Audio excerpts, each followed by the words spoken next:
Imagine two people with the same income. They live in the same city, earn the same salary, and both have enough money to choose between buying a house or renting one. Alex decides to buy. He makes a down payment, signs a long-term mortgage, and becomes a homeowner. Ben chooses a different path. He continues renting and invests the money he didn't use for a down payment. 20 years later, which one is actually wealthier? The answer may seem obvious, but once you include mortgage interest, property taxes, maintenance, rising rent, home appreciation, investment returns, and the hidden cost of tying up your money, the result becomes far more complicated.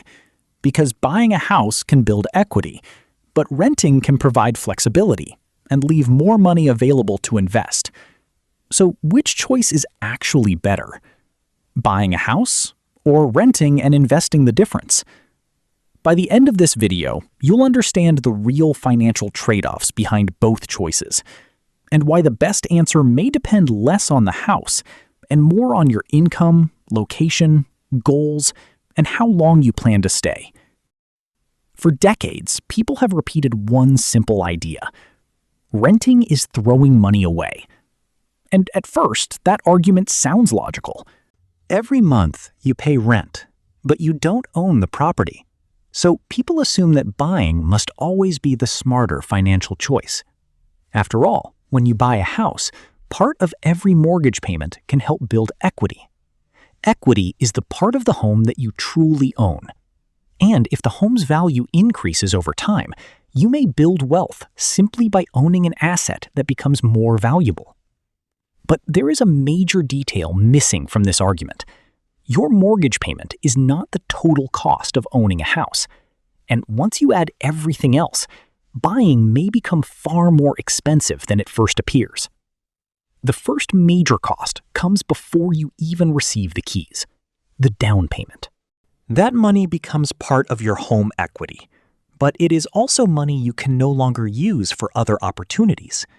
This is called opportunity cost. Every amount of money you put into one choice cannot be used somewhere else at the same time.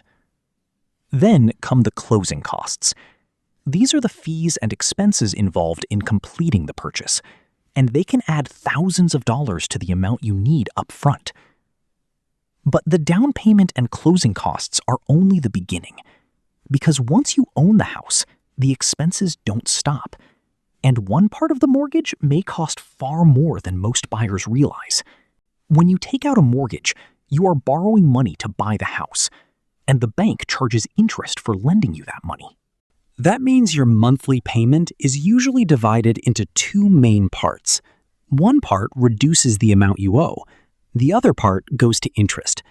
And during the early years of many mortgages, a large portion of each payment may go toward interest. So even though you're making payments every month, your ownership share may grow more slowly than you expect. Over the full life of a long mortgage, the total amount you pay can be far higher than the original price of the house.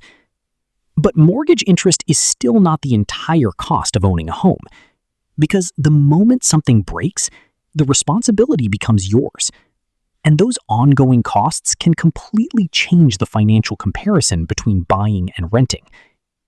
When you rent a home, many major repairs are usually the landlord's responsibility.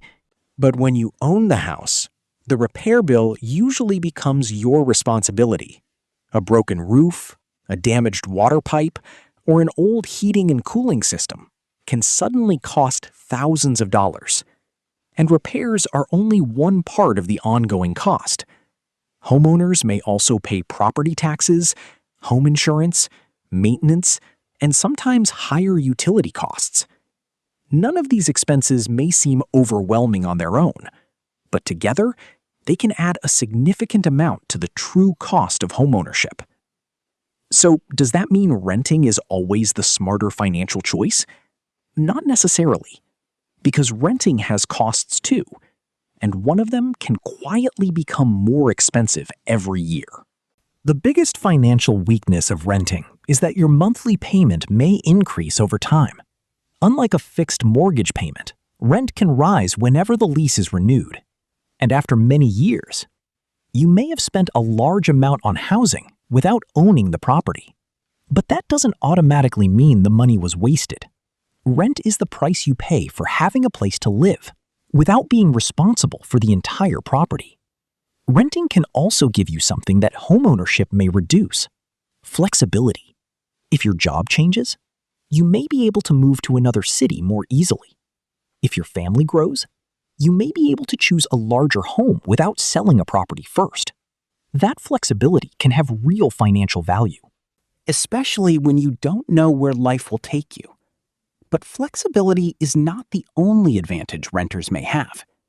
Remember the money Ben didn't use for a down payment? If he invests that money and continues investing the monthly difference, the results could change the entire comparison. Now, the comparison becomes more interesting. Alex used his savings to make a down payment, then spent years making mortgage payments and building equity.